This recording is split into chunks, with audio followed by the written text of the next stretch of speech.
In this shaky economy, searching for a job can feel like taking a shot in the dark. But new numbers show it's especially hard for people who have been jobless long term. News 8's Jenna Traum explains why that is and what the long-term unemployed can do to get back to work.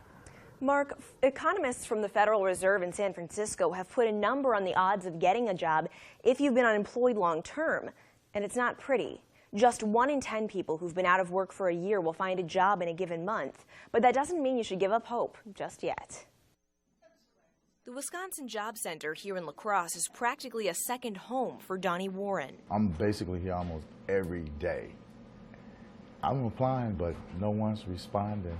It's been 3 years since he's had a full-time job. He says he's had temp jobs on and off, but it's just not enough. They only get your job for a week or two. I mean, what can you do with that?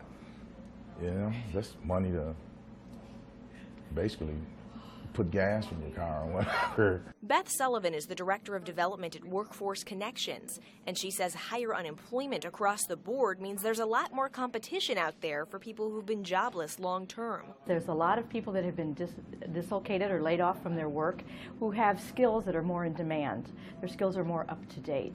So those are the ones that are probably going to get the jobs first because they do have a higher skill level. It's like a pool of people, you know, jump in. So what can someone who's been unemployed long-term do to make themselves more marketable? First of all, know how you're going to explain in a job interview why you haven't been able to find work, but spin it in a positive way. One of the things employers might look for is, what did you do when you're unemployed? Did you volunteer? Did you give back to your community anyway?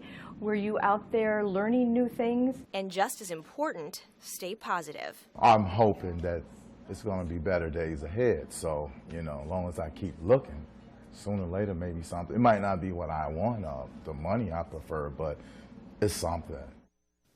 Sullivan says one of the best things someone can do while they're unemployed is volunteer. Not only does it keep you busy, which looks good to employers, it also could be a good networking opportunity. All right, thank you, Jenna. Sullivan also recommends finding ways to work on what she calls stackable skills, so not just occupational skills, but also critical thinking and teamwork skills.